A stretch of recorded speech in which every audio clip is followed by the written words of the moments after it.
Hello, darlings. Sorry, I'm a couple of minutes late. I was enjoying the rain. It started to sprinkle here. It's been sprinkling on and off today, and I got a little wrapped up walking barefoot and enjoying the rain. But let's check in and see who is here today.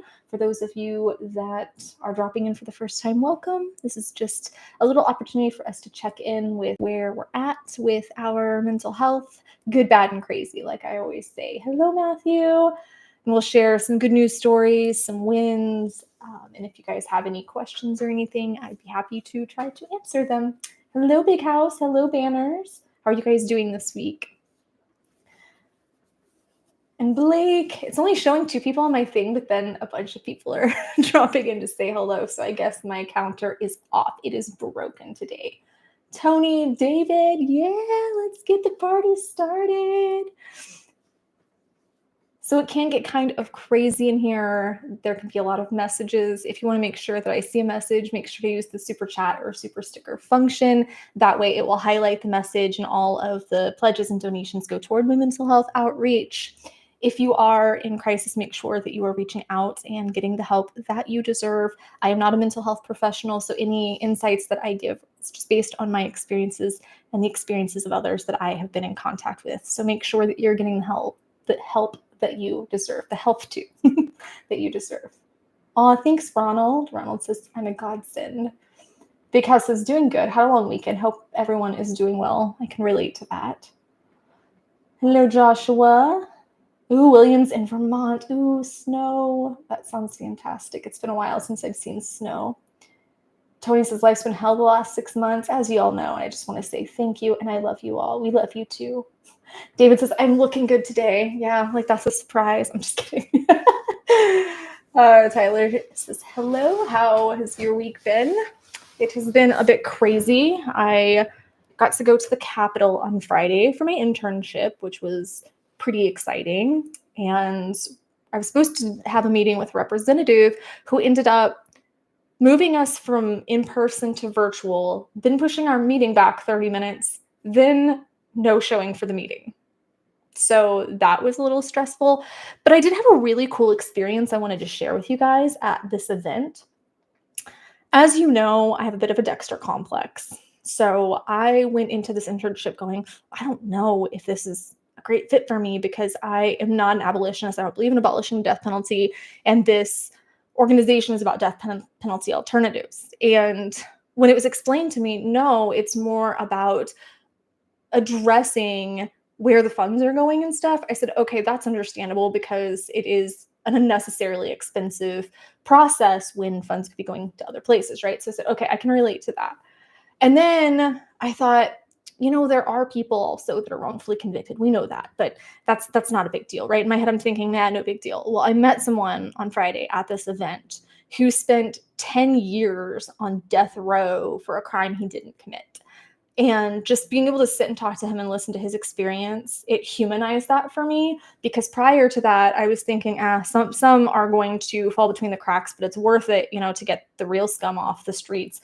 But that really shifted my perspective. So the internship and the classes I'm taking this semester are really shifting my perspective and making me more empathetic toward things that I didn't think a lot about before, that I just didn't have enough knowledge, enough information about, or even people that we really look down on, the scum of the scum of the scum. It's really been giving me different perspectives on how we handle this currently and how effective or ineffective those things are. So I've been really growing as a person and having my perspectives that I didn't think could be changed. So that's been a lot of fun. It's always amazing to grow and to look at things in a different light. And I think that this internship is really allowing me an opportunity to think differently. And I often encourage people to not just listen to or watch or read ideas that align with them, because you're not learning from that. But if you can listen to something that you otherwise disagree with and try to understand it, even if you don't agree with it, it really helps us grow. And I've really been enjoying that in the last couple of weeks, not just this week, but in the last couple of weeks. Ronald says, do you really realize how great you are? Sometimes I think I need a reminder. Whoa, Remington's World says, Corey Taylor's my cousin. You hit Snuff on the head. That is amazing. Are you guys in touch? David says your Dexter complex is part of your charm. Well, I'm glad that my stabby nature is charming to you. Matthew says, I discovered my new favorite band, Scarlet's Way. Their lead singer's voice is a cross between soul legend Aretha Franklin and country legend Patsy Cline. That is definitely a very intriguing combination. I'm kind of curious to check that out at some point. Hello, Colin. Oh, Ronald says, you made me feel better about myself. Oh, I'm glad. I'm glad I can help you see your worth. Remington's World says, we talk weekly. Well, if he would ever like to do an interview about mental health so we can chat about that, it would be my honor to discuss that with him and talk about his experiences. I've done some other interviews here on the channel. Billy Bob Thornton. We did John Karabi. Let's see, who else have we done? Butch Patrick, Matthew Santoro, Christian Burns from BB Mac. That was pretty cool because I really liked BB Mac growing up. So if he's open to having a mental health conversation or sharing some insights, like, oh my gosh, David is going to flay me for this. I just posted it a couple of weeks ago. David, who did the video on my shorts. I feel so awful right now, but just offering a little bit of insight, maybe advice for managing mental health, like a little minute short. I would really like to share that. Spencer said Backstreet Boys is better. First and foremost, if it's plural, it's are better. So just goes to show how dumb you are. I'm just kidding. Since you obviously have no taste. Chad Gray, thank you, David. Yes, Chad Gray. Chad Gray had given a little short for us to share with the community, just talking about some of his mental health insights. I'm so sorry, David. I will iron my hands later, but my brain has been quite foggy.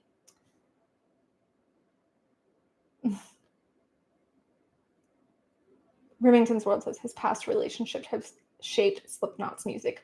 That's understandable, and I'm glad to see it in a more positive fashion than, say, Taylor Swift's lyrics about how much she hates all of her exes. David, no Googling. Name all 5 members of NSYNC and their birthdays right now. Go. Yeah, you can't even go there. Oh, Lance Bass, you're one of 5 in. Yes, Matthew, you're right. Jamie Bennington I interviewed. Jamie Bennington. Joey Tatone, really? You just messed up Joey's name. If Tracy's in here, she's going to literally beat you. I've been listening to a new song all weekend too, Tyler, though probably not the same new song you are. I am so stuck on the new NSYNC song. I've listened to it a million times.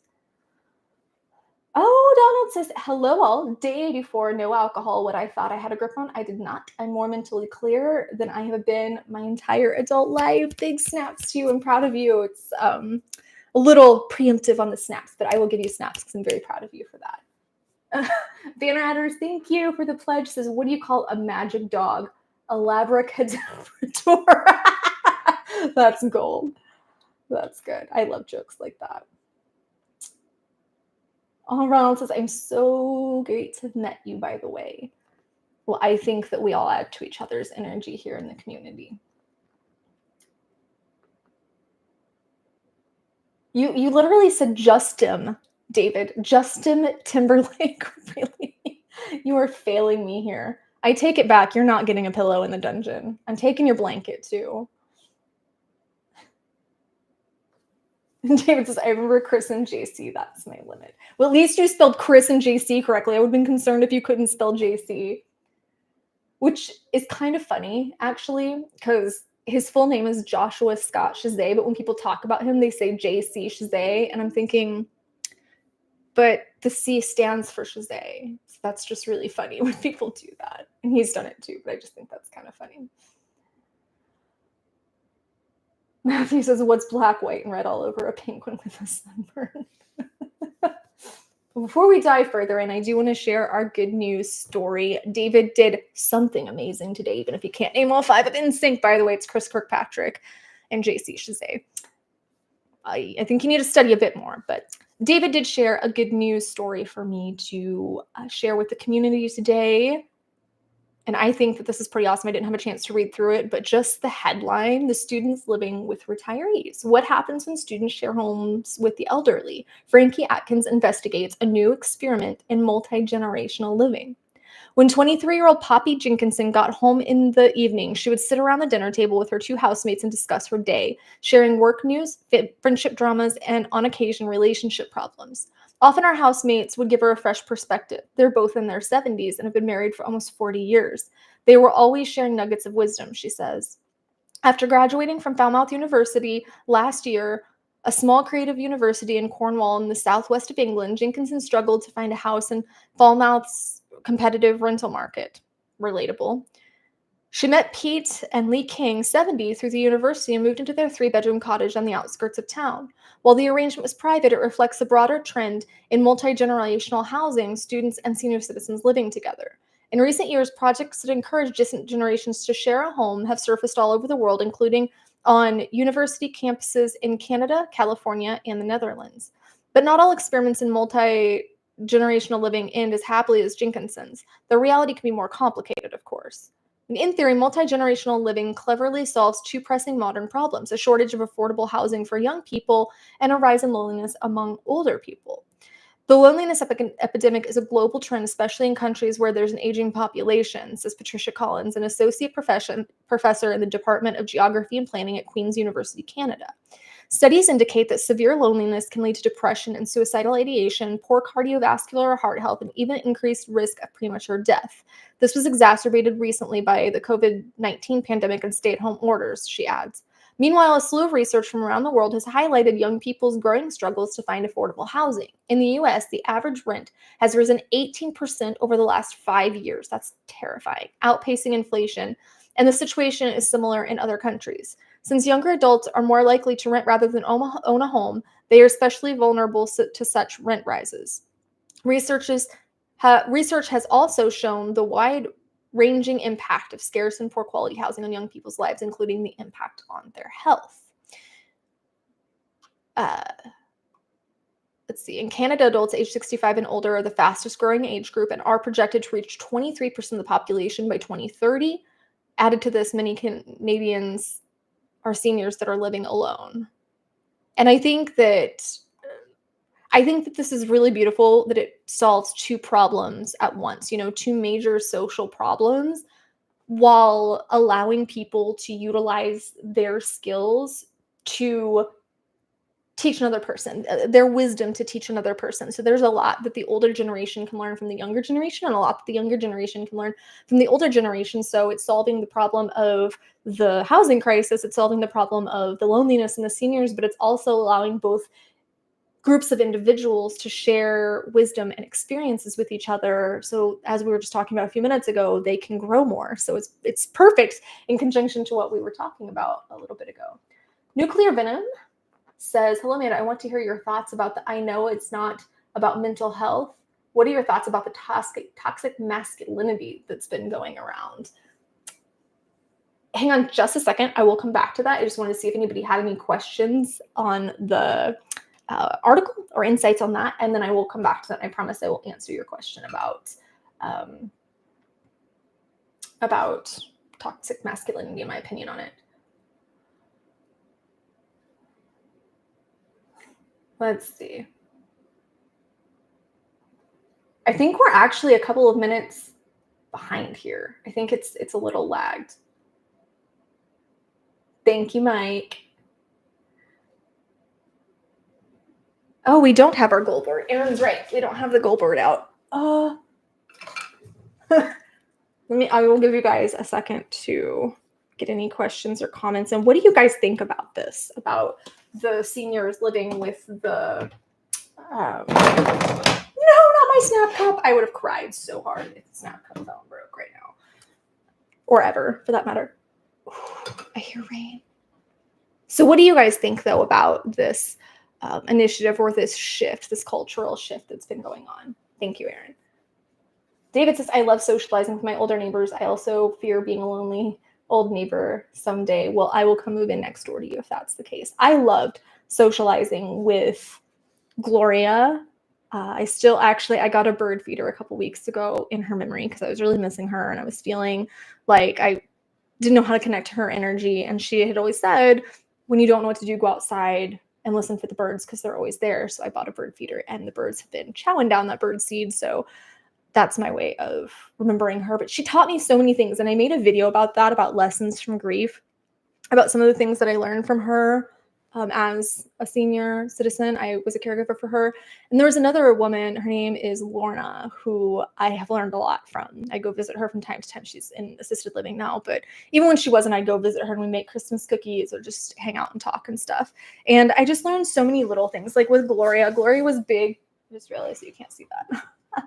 Gloria was big on me getting to places without a GPS, things like that. And of course, her advice on the birds. So I think it's really amazing.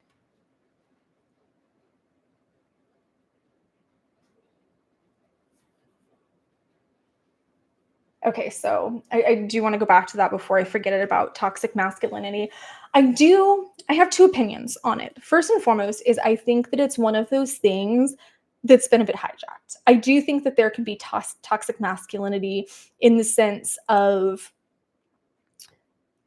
the definition of a man being skewed or a man thinking that they need to act in a certain way. For example, being more aggressive or mansplaining to someone. I do think that exists. Don't get me wrong. I do think that exists. But I also think that there's this other side to it where this label is being put on behaviors that aren't as concerning as they're being made out to be. Like, for example, there is mansplaining where they have a condescending tone and they're talking down to a woman and making them feel like, or phrasing it in a way, not making them feel like, but phrasing it in a way that is just very condescending. But there's also cases where I've heard women pull the mansplaining card when a guy is legitimately just trying to explain something that they have more knowledge on. So it's a very tricky balance to have, because I do think that there's value in saying saying these are what our roles are, right? And that can change from person to person and couple to couple, but just knowing what the roles are, knowing what our strengths are, and seeing our strengths in our own gender or in our own sex, whatever the case is, seeing our strengths in that. So I'm never the person that says, oh my gosh, men are evil. I've had bad experiences with men. I've been in toxic relationships. I've been sexually assaulted. I know that men can be awful. Women can be awful. People in general can just be awful. But I will never say, oh my God, men are the problem or women are the problem or anything like that, because that's not the case. It's a lot more complicated than that. So I think that the term toxic masculinity gets thrown around a lot. So why don't you tell me what that means to you? And then I can respond in more detail as to what I think about what you're saying. So tell me a little bit more about what that means to you, and I can respond in a little bit more detail. Oh, Apocalypse Riders from Finland. I just saw you went live and I wanted to say hi, and I really like your reactions. Hello. I actually did a live a while back from Finland. It was a really awesome experience. I was staying in an igloo at the time. David says, sounded like you said Goldberg instead of Goldboard. Cause wrestling flashbacks. I love Goldberg. He was pretty awesome back in the 90s. I think he's still wrestling, if I'm not mistaken, but I don't keep up with wrestling much anymore. David says, sorry, I know it's serious, but can't pass. What about mansplaining about NSYNC? Well, you need to have it explained to you because you clearly don't understand.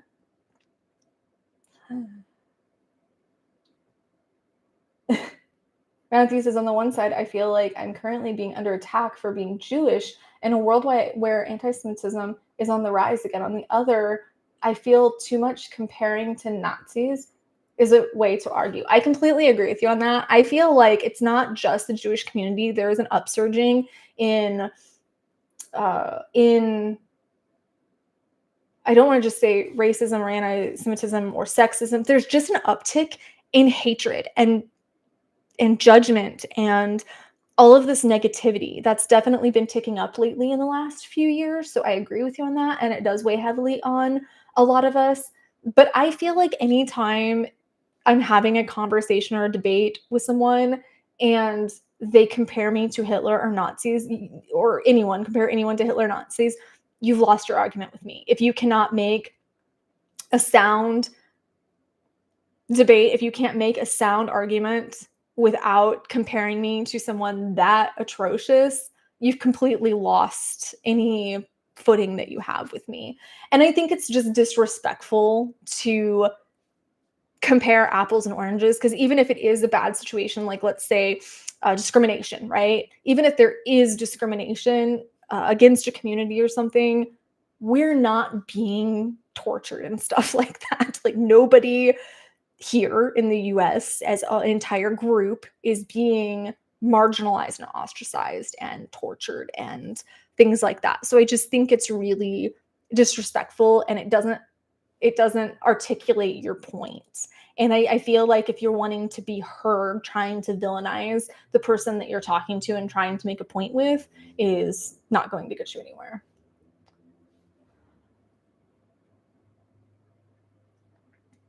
Nuclear Venom says, I live next door to a World War II veteran. He's 88 years old, and once in a while I'll go buy some groceries for him, and sometimes he will tell me a story about his time in the war. Some are funny, some are graphic. That would be really amazing to be able to talk to him and have some of that wisdom imparted. Brandon says that Bull Goldberg does wrestle last we checked. Apocalypse Rider says there's toxic people, men and women. Then there's more feminine and more masculine people, men and women. So I think toxic masculinity doesn't exist as a personality type. Agreed. I agree with that. That's a good way of putting it. David says, sadly, having someone to blame for person's struggles makes that person feel better or more likely justified. You know, I have this curse that I tend to understand. It's going to drive me nuts. I tend to understand both sides of most situations. So a lot of the big, very polarizing debates, it's a blessing and a curse. And I can see usually two sides, both sides, and even alternative perspectives of these situations. And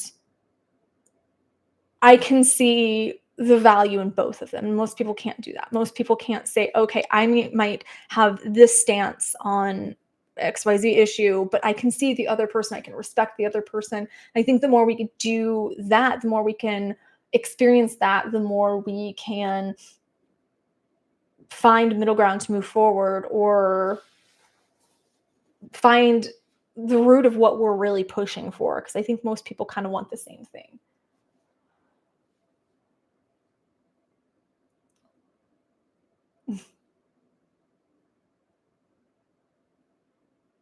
Matthew says, someone once told me that since Hitler was a vegan, it was disrespectful to my kind for me to support vegans for being themselves. What? Hitler drank water too. Oh my God. That hurts my brain so much just to think about that. Oh, thank you, Noon Gloomable. That's a really cute. It's a really cute name. Let me add you. Thank you so much. So we have a goal of 250. I think I forgot to say that. We have a goal of 250. I'm going to actually put this over in the middle of this so that I don't have to worry about how it's placed, because apparently I did not place my camera in. There we go. And that means that it's about time for snaps. So for those of you that are new, this is inspired from Legally Blonde 2. It's just a way for us to share warm fuzzies, share our wins with the community, because we can kind of get stuck in that mind spiral of feeling like we don't have any wins. But when we connect to the little things or sometimes really big things, it helps us get perspective. And this is just a way of sharing that. So not only are we able to cheer for each other, but we're also able to think outside the box next time we're sitting there having our shadow go all doom and gloom on us and say, oh, everything's wrong with your life. There's always something amazing to be grateful for. Even while we're talking about Nazis, even Anne Rice, oh my God, Anne Frank, am so sorry. Even Anne Frank had said that there's always beauty, there's always something to be grateful for. So this comes with a song. So anybody that knows it can sing along with me. And I'm going to imagine all of you singing with me. Snap cup time, gather ye round, friends and foes together, united and bound. Pass it to your neighbor instead of blowing up, and you'll find harmony and love in a snap cup. You know, in the end of the movie, there's a scene, we're talking about politics, there's this scene where they're passing the snap cup around. I don't know if it's the House or whatever, Senate, but with the legislators and stuff, and they're all sharing wins with each other and compliments. The snap cup is in the movie largely to compliment each other and to say things that you like about each other. So it's a bit different, but same concept. But they're just sharing things that they're proud of each other for. And I think that if we actually had a snap cup in the White House, in the House of Representatives, in the Senate, I feel like things would go a lot better. I hope somebody recorded that for Edward, who I don't think is here. So, Ryan Barron. Ryan, you in here? Oh, thank you, Aaron. Thank you.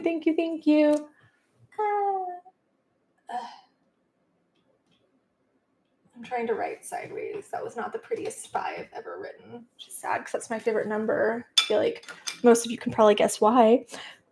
Brian Barron says, well, I've been thinking. I came up with a plan. I'm going to stop worrying about relationships and focus more on me. I need to get my mind together.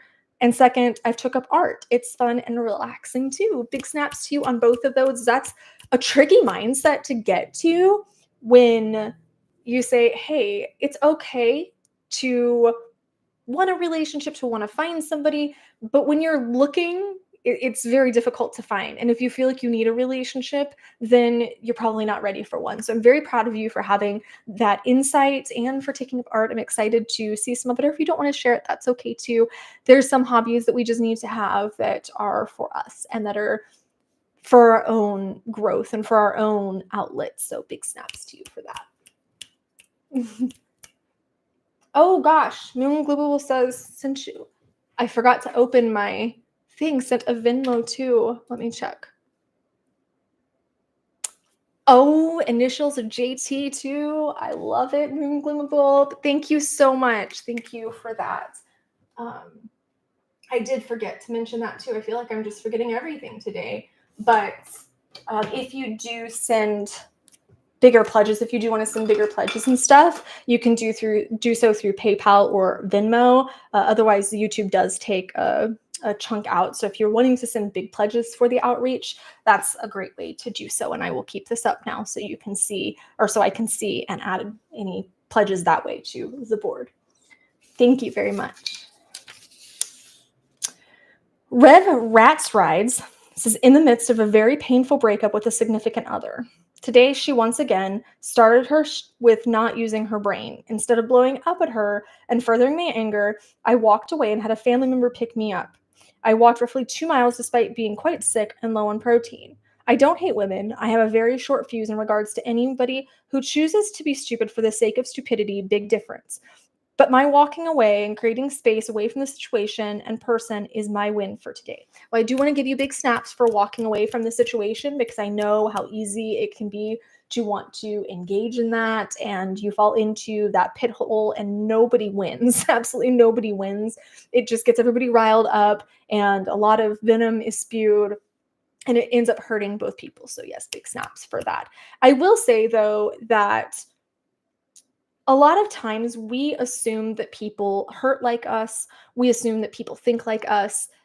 And our thoughts and our perspectives and things are based on our experiences. So what we think is just common freaking sense and everybody in the world should know might not be that for someone else because they haven't had the same experiences or the same lessons that we have had. So I don't think that people, for the most part, act out, especially in relationships. I don't think that people intentionally act stupidly, as you put it. I think oftentimes they just don't have the understanding that you have. They don't have uh, the same experiences that you have, so they're not seeing the situation the same way that you are. And maybe they do have some sort of mental blockage there, a mental disorder that's distorting their thinking. But I like to try to see things from their perspective, not to agree with them, but at least to understand that it is likely not willful ignorance. It's likely just they don't think the same way as you, and that's okay. But both parties need to be expressing that in a healthy manner. And it sounds like you did that by walking away. So big kudos to you, but I really do encourage you to try to be open in the sense of thinking of the possibility that maybe they're not being willfully ignorant.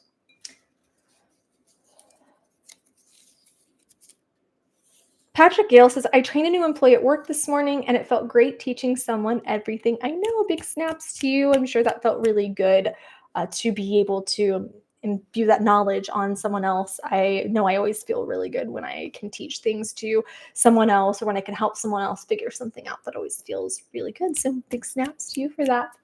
I think that teaching actually does improve our mental health because it improves our self-esteem, and that's a huge part of mental health.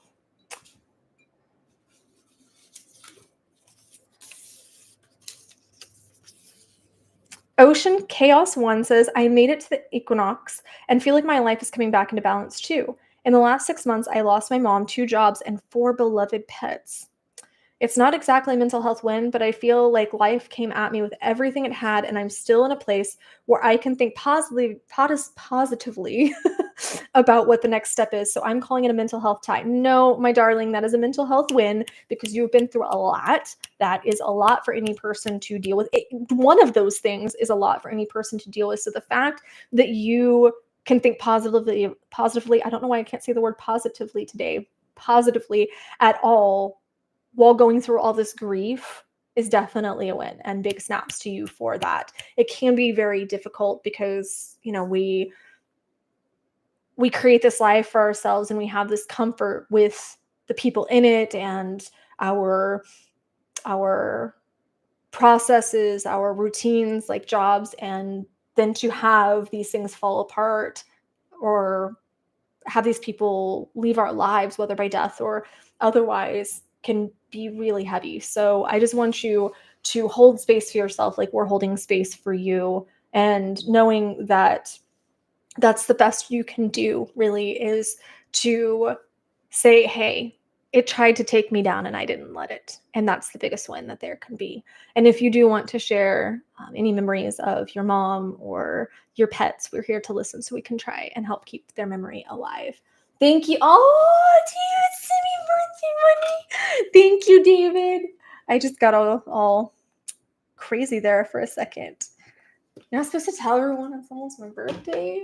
Everybody's gonna know that I'm getting all old and stuff here. Hello, Master Ganja. I'm gonna say it's Ganja, I think. Good night, Apocalypse Rider.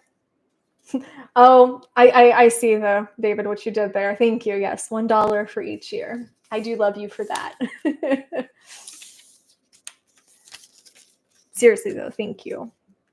I have a bit of a complex about that because I kind of feel forgotten sometimes on my birthday.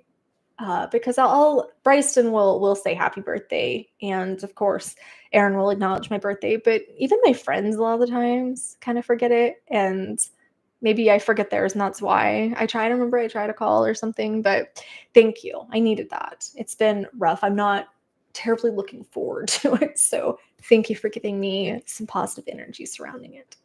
Warrior Poet says, my dental work that I'm financing on my own is finally done. I know how important that was to you, and this is making me really happy. My smile is restored. That crucial missing part of me is back, and with it, I am back. This is the win of all wins for me this year as it snowballs into everything else around my life.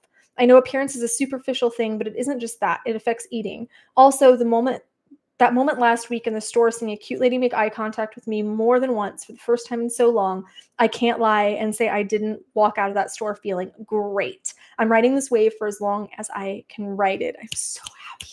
You messaged me and told me about this, and I almost cried. I am so happy for you. I was so worried because, yes, appearance is a superficial thing, but at the same time, we deserve to feel good about ourselves, right? And that might be different for everyone. And that's one reason I know some people are, well, you shouldn't dye your hair, or I know a lot of people that get injections or work done, and it's, oh, you shouldn't get that, or you shouldn't get plastic surgery. Loves, you should do what makes you happy within reason, as long as it's not to the point of an addiction, like Joan Ritter status. And I can't quantify that. I can't quantify where that is, but I think that there's nothing wrong with upkeeping yourself. There's nothing wrong with wanting to put your best foot or best smile forward. I just think we have to really take a step back and say, are we doing this to better ourselves? Are we doing this because other people are making me feel like I'm not good enough? That's what it really comes down to is, are you doing this to make yourself feel better, or are you doing this because you think it will make other people accept you? And if it makes you feel better, then you do you. And I know that this was a big deal to you, and it made me very happy to see the picture of you smiling. So really big snaps to you. Yeah, no one ever got you a party bus for your birthday. I did get a party bus for my birthday one year. Which was hilarious, getting to see people I know trying to dance on it. Yes. I'm not saying that I've never gotten anything awesome for my birthday. I have. I just feel oftentimes like a lot of people don't acknowledge it. Like that's so, and I'm not saying that's even just me, because I think when we were kids, it was something we made a big deal about. And then as we got older, it kind of got forgotten. And I think that that's really sad. But yes, I did get a very amazing party bus one year for my birthday. Jake Smith says, started making a playlist on Spotify of songs that have saved my life, using bands like Tool, Judas Priest, Ministry, Soundgarden, Chelsea Wolfe, and yes, Linkin Park, with way more on the way. Every time I'm dealing with issues, I just use the playlist to keep me going. I love that. I have a Raise the Vibes playlist. That's not just music, it's also different videos that just lift me up, make me smile. But I really endorse this idea. As long as it's music that is either helping you process or is lifting you up and it's not keeping you in a dark place, then I am all for it. And big snaps to you for your playlist. Hunter says, hello, Amanda. Finally, after 11 years, I got all my student loans done and got my dream job as a history teacher. I love learning about history and teaching it. First lesson is about Vikings. Big snaps for you. That's amazing. I'm glad that you got all that out of the way. It is very stressful. Student loans are very stressful, and you got your dream job. And I am excited to hear about the Vikings and about how much the students loved it. Aaron's saying birthday money? What? Oh my gosh. What about our 2-person party bus to Albuquerque? Dude, we were in an RV. That's even better. We were in an RV on my birthday. I want to clarify, there are some people in here that have done amazing things, and I've had amazing experiences on my birthday. So again, I just want to say, I'm not saying that I don't have good birthdays, that I don't ever get acknowledged on my birthday, or that people don't love me and pamper me. I think it really just comes down to feeling like as a kid, everybody made this big deal about it. Like all your friends made a big deal about it, and all your friends got you presents and stuff. And then as an adult, I think every year, if I look back, every year my birthday is one person helped to make it amazing. If I had a good birthday that year, it's, oh, this one person really made it awesome that year. And that's great. I feel sometimes like oh, my best friend didn't think of me or whatever, or my friends, I really miss the times when we were my 15th birthday, we had an in-sync cake, and me and my friends were fighting over which member to eat. And I kind of do miss that, of having all my peeps in one place and it just being all about me for a day. And it was, oh no, no, no, darling, I am getting Justin's face and anything else I want on Justin because he's mine and it's my birthday. So I did want to acknowledge that. I don't want to make anybody feel bad, as I have had some amazing birthday presents and birthday experiences. Matthew Pierce says, it was strange timing. I only came across your channel a little over a week ago, and at that time was heavily contemplating suicide. I didn't think anyone would care. I was making nothing but mistakes and hurting others unintentionally when I thought I was doing the right thing. That's more relatable than you could know. I believed misfortune followed me everywhere, and in a way, I was just a walking bad luck charm. Then hearing you speak, say the things you do, lift other spirits with your words, I still don't think I'm good for anyone, and why I don't really have friends, I'm not dating anyone and live alone. But now I feel and realize that even if I am those bad things, that people would still be hurt if I left. That the world wouldn't be better off without me. And that I'm here for a reason, and I just need to find that reason still. I've broken out of my panic, my anxiety, and depression in a way, but not entirely. Then I'm able to open myself to people again, and instead of putting a gun to my head, I'm here watching YouTube, playing video games and card games with my friends, laughing, not fake anymore, and actually smiling. I think that was my big win after 10 years of sitting in a bottle and on my choices of self-destruction. I'm sober, healing inside physically and mentally, and see that happiness can be found even in dark times. So I really just want to say thank you for your kind words and helping me see a different way of life. I don't even know where to begin with all the snaps. I'm just going to give you a bunch of snaps for all that, from shifting things from the sobriety to seeing yourself differently and being able to see that you are worthy and you are loved and you are valued.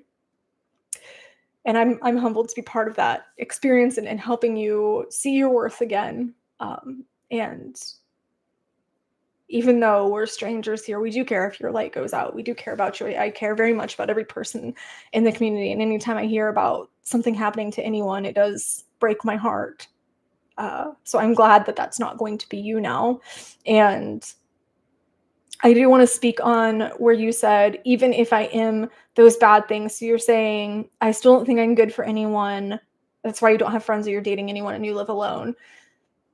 I think that there are times I've had this kind of crisis of conscience in the past few months where I've said, I'm not the person I want to be. I don't make the choices that I want to make. And I don't think I'm a good person in some senses. But the opportunity there is, okay, what do I think a good person looks like? And how can I align more with that? So even if we do feel like we're not being a good person, how can we align more with what we feel a good person is? So there's always opportunity for growth and change there. And it sounds like you're doing a lot of that. But I don't really believe in good and bad people. I believe in good and bad decisions. And that's something else that has come to me recently in my studies and stuff. And, I'm going to say something that might be a bit controversial, but in context to this, where I don't think there's a person in this chat that wouldn't, if I say the word pedophile, you're not going, oh my God, that person is a bad person,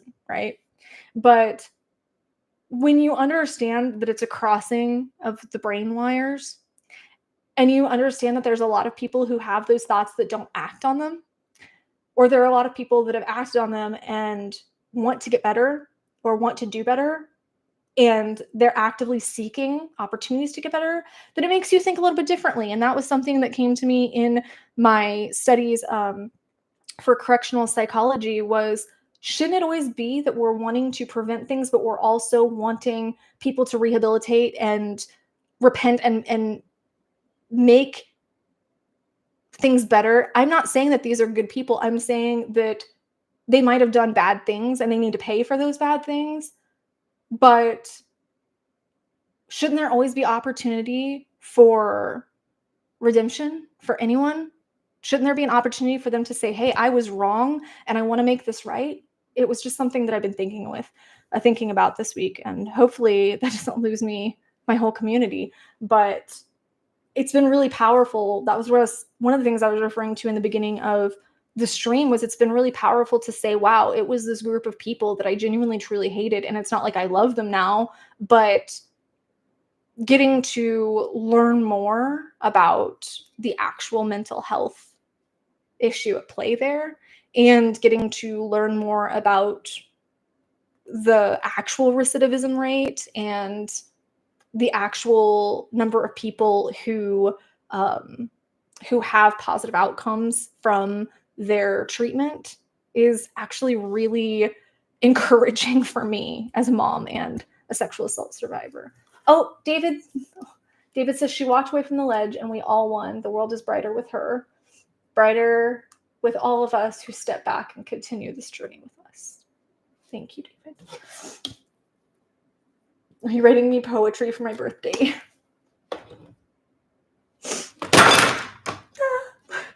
I don't know why this isn't sitting up this week.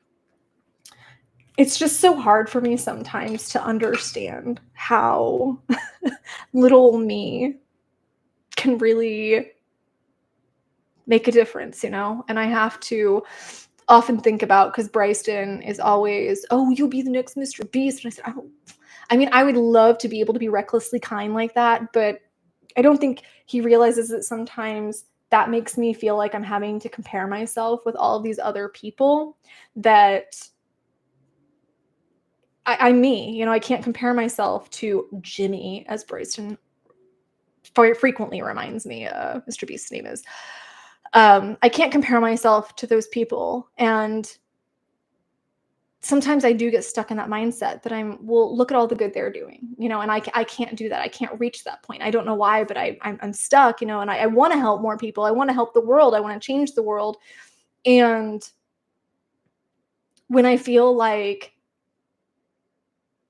I'm being compared by even Bryson to someone like that, it's, well, of course I feel like I'm not doing anything. I'm not good enough, you know? So even I struggle with those feelings of either imposter syndrome or just feeling stuck or feeling like you're not good enough. So I really do appreciate, the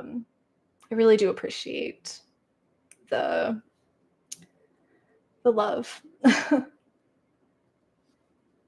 Danny Sub says, with pedophiles, do you really believe that there's a cure or rehabilitation for that? As of a week ago, no, I did not believe that. But when I started seeing the studies and I started seeing that 40% of people that go through treatment actually have success and do not reoffend, and child sex offenders have about a 13% rate of recidivism, which is incredibly low comparatively to other crimes. So I do think that there is hope there. And I do think that there's more that we can do to support that. But with that being said, I will say that my personal opinion is you should get a chance to redeem yourself. You should get a chance to make things right. But if you don't want to make things right, or if you don't put in the effort, or if you keep reoffending, then I don't see value in pouring resources into you. And that's just my opinion. So I want to say that I'm not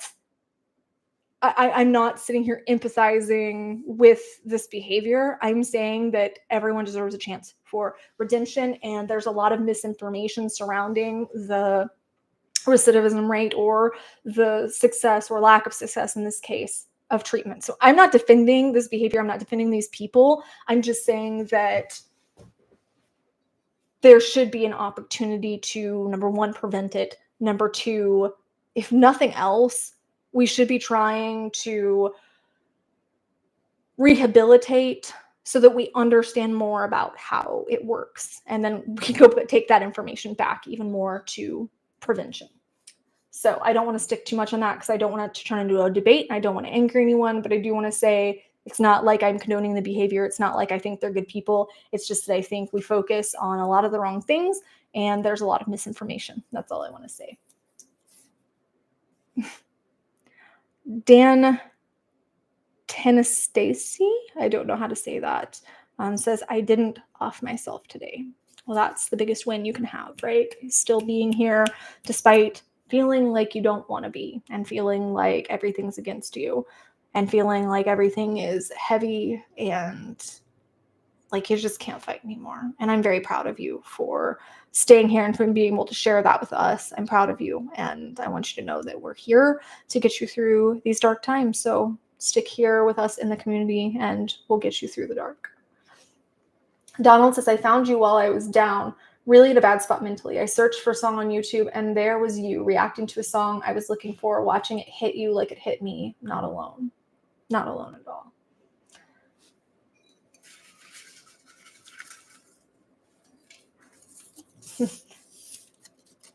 David says, if we don't see it, it doesn't exist. If we don't see people suffering, then it's not our problem. Amanda lets us, who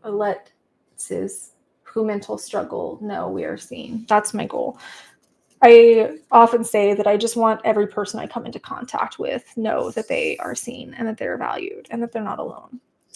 Woodscum says, I deleted Twitter at the beginning of March and feel so much better mentally, not having to feel stressed about politics, social climate, and writing. I am all for this. I'm actually considering deleting Instagram. If I didn't have my Instagram plastered all over this community and this channel, and if I didn't have it as a way for you guys to communicate with me, I would have deleted it a long time ago. I don't have Twitter. I had one for about a month and went, nope. I had TikTok for about a month and said, nope. But I'm very proud of you for that. I know it's not easy because it's easy to get sucked into those cycles of wanting to read about politics and the social issues. And then we get all riled up and it's never good. So big snaps to you.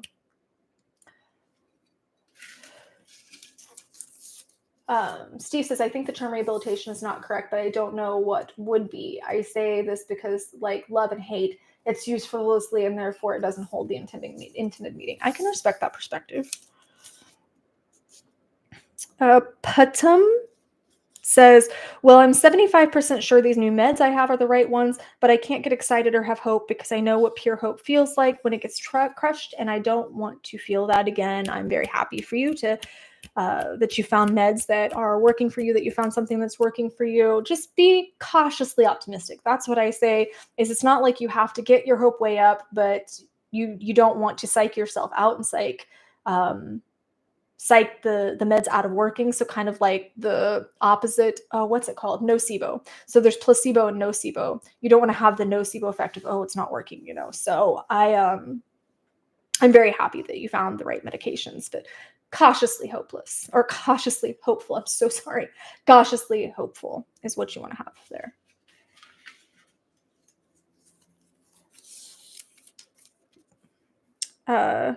Charnel Ground says, I showed anger toward my mother for the first time since I was a child. I'm 19 now. I don't know how to, something got cut off. Hang on.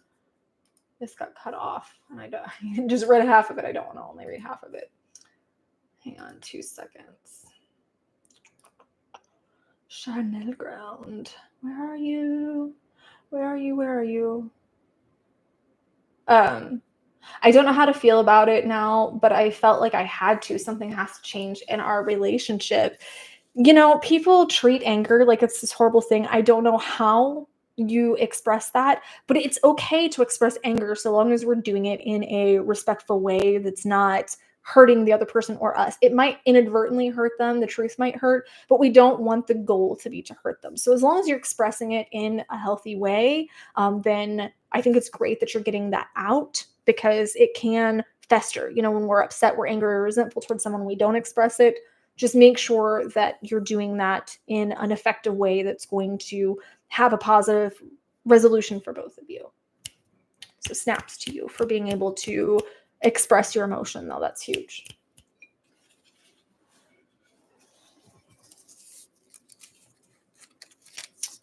We have so many this week. We're definitely going to run over. Chris JB says, I posted my new video here on YouTube titled Overview of Schizophrenia. So this is Chris JB. If you want to look on my community page and check out this profile, I've been studying really hard, or Chris, if you're in here, you can drop the link to this video. I've been studying really hard to get my vector control license here in Ohio, and I've got the exam date scheduled for April 17th. I feel really good about this. Fingers crossed, and big snaps. We'll have to check out that video at some point. I think schizophrenia is a very misunderstood disorder as well. So kudos to you for spreading awareness about it, because I think that a lot of people think that schizophrenics are violent and things like that, when that's not usually the case.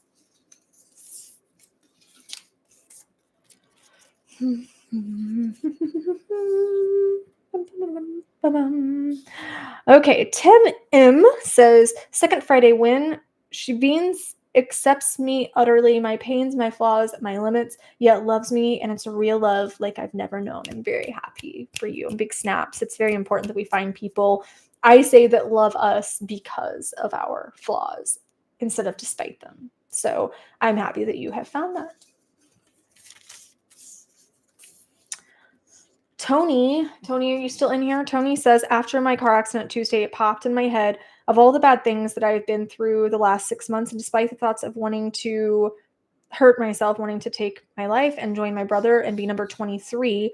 For those of you that don't know, there are 22 veterans a day that lose their lives to suicide. So Tony is saying, instead of being number 23, because I didn't feel that I wasn't needed anymore, I'm still here. And I'm very happy that you're still here because we still need you here. Big snaps to you for pushing through that urge, that desire to step away from it. I'm glad that you were able to work your way through it. I hope that we can continue helping you work your way through that when you have those feelings, because they do arise and it can take a while to work through things like that. So big snaps to you for still being here, even through the pain. Chris is right that aggression is usually very rare when it comes to people with schizophrenia. I feel like I'm falling way behind in the comments, and I'm sorry. John Jesse says, I'm successfully warding off shadows that used to only bring me darkness. I love it. Big snaps to you for that.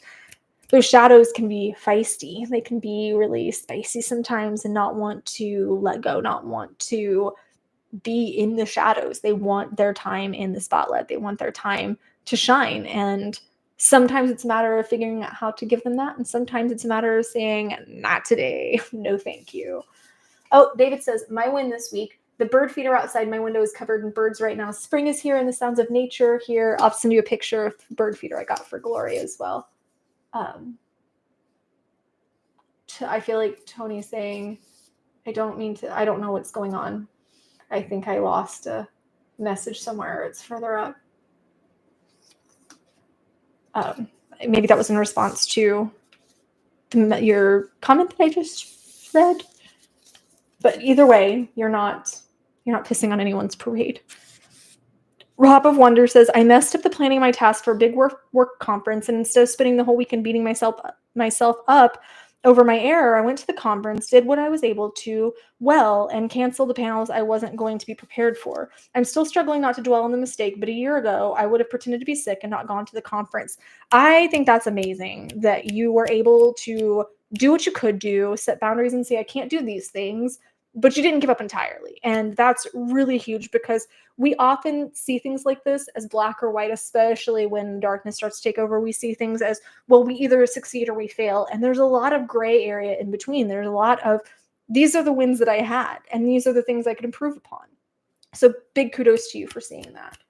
Oh, David says, this was Tony's post. Tony, Travis, need prayers, guys. I just got a call that a brother was in my platoon and took his life. We just can't seem to catch a break. I really feel like, Tony, you just can't seem to catch a break, and I'm heartbroken over this, because it's one of the 22, and I just want to see a world where this isn't a thing, where veterans are getting the support that they need and that they deserve for the sacrifices they made for us. Tony, if there's any way that we can honor your fallen brother, please let us know. And there's really nothing I can say. You're not pissing on anyone's parade. I'm glad that you shared that, so we can hold space for you, hold space for him, even if we didn't know him, if he wasn't here in the community. That always makes my heart heavy to hear of people losing their battle, especially veterans, because they really deserve our support. And I don't know what to do. I feel like I want to address it. I feel like I want to make a difference, but there's so many organizations that are meant to address it. And are they actually addressing it? Because I feel like if they were, the number would be going down. David's right. You have every right to express your feelings, Tony, and we are here for you. And even though there's not much we can do except be here for you, we will hold space for you and for your brother's memory. Master Ganja says, wish me luck. Laugh out loud. Want to recover from my injuries. Ugh, I hate being in pain, but glad to still be alive. Just because I flipped my dirt bike, not going to give up riding motorcycles. Am I crazy? I have kind of a unique perspective on that because I have a brother. He was 19, or half brother. He was 19 that died the year I was born because of motorcycles. So I have an intense anxiety about motorcycles because my mom kind of raised me with that. I used to ride four-wheelers and stuff, but my personal experiences aside, no, I don't think that you should give up riding if that's something you're passionate about, because the way I look at it is there's a million ways that we can die at any given point. And as long as we're being as safe and prepared as possible, then we shouldn't be giving up on the things that bring us joy in life just because at some point we might have had an accident. My dad had a semi-accident and was in a coma for 6 months. This is before I was born. But he was in a coma for 6 months and ended up having all kinds of injuries, and he still drove semi because it's what he loved to do. So it really just, it depends on where you're at in your journey. But hi, Nuggie. Bailey Fallon says, I went to a gig on my own. I'm autistic, so building up to and recovering from something like this is a big deal for me. But live music brings me so much joy in the moment. I can actually relate to that, where it takes me a lot. I had a friend invite me to dinner, and a part of me really wanted to go, especially because I've been kind of canceling all of my social obligations the last couple of weeks just to keep myself in the game because there's been a lot going on. And I can totally relate to the idea of it takes energy. It takes a lot of energy to socialize, especially when you have to go out.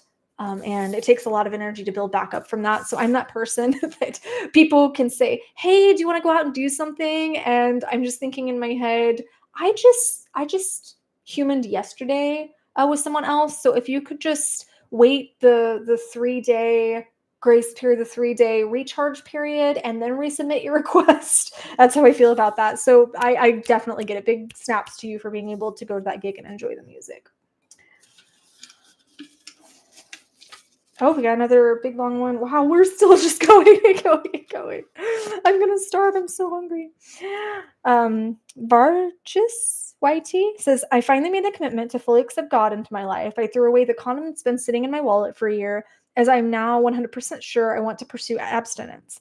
And even though I've only been clean of THC for about 2 weeks, I'm 100% confident I will never touch it again. I bought a cross necklace, and the second I put it around my neck, everything has become just as vibrant and colorful as it was when I was a child. I'm so happy to have figured out what path I want to take in life before I took too many steps down the wrong one at the age of just 19. I'm surrounded by really bad influences at my college, and honestly, ever since I graduated from high school, life has been completely awful. It was the hardest thing I've gone through so far, but it wasn't just a string of bad luck. It was a trial from God, and I did it. I passed. I'm so incredibly proud of myself for the first time in my entire life. And for the first time I can remember, I no longer need to force my smiles because now I'm always smiling. Well, I am very happy for you. I'm going to give you snaps. Number one, that you found something that worked for you, that is inspiring you to be better, that is helping you move away from these bad influences, that's helping you see that vibrancy, see that color, that is giving you a true, genuine smile. I am very happy for you for that, that you're seeing the person you want to be and the things that you want clearly. And if you want to pursue abstinence, kudos to you. If you want to give up THC, kudos to you. I'm very happy for you in this journey. And I hope that you continue to find strength. I do think that even if you do believe that it was a trial from God, you're the one that fought it and you're the one that found strength. So don't count yourself out on that. You did. You said it yourself. I did it. I passed. I just want you to focus on that you are the one that got through that trial. No matter where the trial came from, you're the one that got through it. So big snaps to you for that.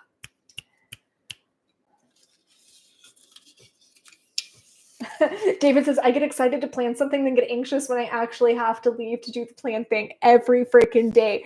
Aaron was just saying the other day, my boyfriend was just saying the other day that you get really excited when someone invites you to something, but then you get really grateful when they cancel on you. And that was the most relatable thing I think we've ever had with each other. Was I'm going, oh my God, I thought I was the only one that did that. Where I'm just, oh yeah, I got invited. But then when it comes time for me to actually do it, I'm going, oh, I'm so tired. I got exhausted just trying to think about this in my head. Please don't make me adult right now. The comic book guy says, I was depressed for 20 years, financially struggling, always losing my job, mostly my fault. And I realized one day I should be homeless 5 times over, and I've never been. Then I started telling myself everything happens for a reason. Next, I woke up one day, I was 30 or 31, and I wanted to myself, I sat up and told myself, what the am I thinking? I want to see how my life turns out. From those two assurances and believing everything happens for a reason and it's part of God's plan, I've never been depressed, anxious, angry, or hard on myself since. In other words, repeating everything happens for a reason. No matter the situation you're in, it will make your life easier. I'm glad that you, again, like I was saying before, found something that brought you out of that darkness. I know that can be different for a lot of us. I've actually been reading about Stoicism right now, and that's been very helpful for me in trying to reframe some things going on, or just how I approach things, how I react to things. So I think there's different paths for different people, and I'm always happy to hear when people find their path. And I'm not sure how I personally feel about the everything happening for a reason. I'm kind of torn about it, but I do think that understanding that whether it happens for a predetermined reason or whether it happens and there's a lesson we can learn from it, there's always purpose to it. So whether or not we believe it's fate or there's just a lesson we can learn, there's always purpose for it. So big snaps to you for realizing that. Meggie says, I wanted to pop in as I'm in a moment of weakness myself right now and say to anyone struggling to survive the story is the ending always makes it worth it in the end. I believe in all of you. Well, we believe in you too. And you can pop in or you can hang out as long as you want. But please just know that we're here for you. And we all have moments of weakness, but we can get through it, especially if we stick together. As long as we don't eat our hair. David, can you math that real fast and see how close we are to our 250 goal? I don't want to take time away from the wins. So if you could let me, Jesus, stick. Oh, so we have 3 more, it looks like. And they're all shorter. David Phillips says, I made it another week without eating a bullet. Not sure how many more weeks I have in me. Big snaps to you for making another one. And you know what? Don't worry about how many more weeks we have because none of us know that. Worry about right now. Worry on figuring out how to get through today and how to move toward healing, how to move toward getting out of the place that's making you feel like that's your only option. So whether that's doing some trauma healing, whether that's getting out of a bad situation or away from people that aren't serving you, whatever the case is, focus on that because you deserve to be happy and you deserve to have many, many, many, many weeks left with us. It snaps to you for making it through this one. Oh, David says, Aaron says, I think we need a birthday pledge or 2 for Amanda before we leave. You're so adorable. I love you. Rowdy Ruth says, I sat in the sun and warmed up and pulled a few weeds. I got to sit in the sun yesterday. It was so amazing. So I'm going to give you big snaps for that because it feels so good to soak in the rays like that. And pulling weeds, I love getting things done. I love getting just getting things off my task list. So big snaps to that. I know someone else who did a massive overhaul of their backyard, and I think they were in here. I don't know if they're still in here, but I'm going to give big snaps to them too for getting through all of these crazy amounts of weeds. It was like a jungle, and I know it was very difficult. So big snaps. Thank you, Chris. Oh, David says 90, so I think that puts us at 100, if I'm not mistaken. So there's 50, 25, 85, 95, something like that. Thank you very much. We should all sing happy birthday. It's not my birthday yet. It's still a week away. My birthday, I kid you not, is on April Fool's Day. I kind of wonder what my parents thought when my mom went into labor. If it was just, oh yeah, sure, you're in labor, right? Kit Kat ice cream places. I managed to break contact with friends who are causing me stress and harm to myself. I know how hard that can be, but it's so, so necessary in our healing journey. So big snaps to you for being able to do that. That was a lot of snaps. My fingers are actually kind of sore from snapping so much this time. David says, I love that feeling when my fingers are dirty and smell of plants after a day of gardening. Agreed. Jonathan says, hello, mate. I was wondering if you could react to a song called How to Be a Man by Jax. I would love to hear your thoughts. from a woman perspective on what men are going through. Well, stay tuned because that is on my radar. David said, or Master Gone just stated gaps. They said that luckily my arm isn't broken but badly strained, so it's in a sling and a brace for my knee. Well, Aaron, look, you have a brother here for the arm and leg issue at the same time. Aaron was going through that. He had knee surgery and broke his wrist and had to go through both of those things at the same time. Oh, we got another outside donation. Thank you so much, Jason, for your other pledge here. I just got another 50 pledge on Venmo. I love you guys. I can go do some birthday kindness. So I should do my birthday. Just go out and be radically, unapologetically, crazy, recklessly kind. Jen says, note to self, Amanda's fingers snore. I am going to be awake in the middle of the night trying to imagine that.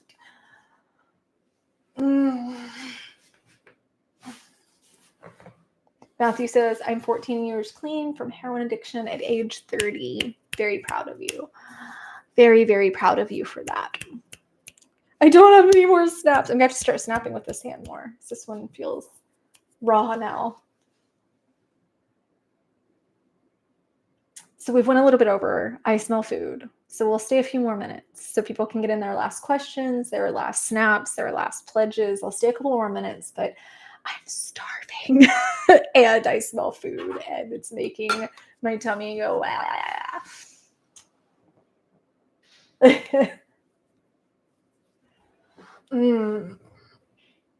I feel like I just need a good yoga sesh. David, are you still doing yoga with Adrian? I saw that Adrian got married recently, so that was kind of exciting.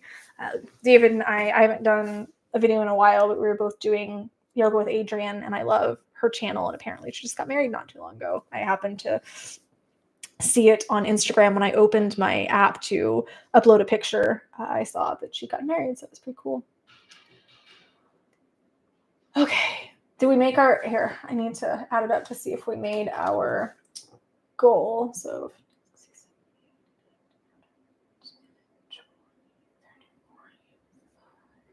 we're about at, I think, 147 if my quick math is correct. So we're over halfway to the goal of the 250. What? David says, yes, every night. I notice the ring on her finger. Feel like I missed something. Nuggy says, my friend talked me away from making a final decision by saying, survive the story to me. So that quote means a lot to me. I'm trying to make music and my first song will be titled from the quote. I'm going to write that down. Can I write that down? Do you care if I write that down? I like that too. I feel like a lot can be done around that.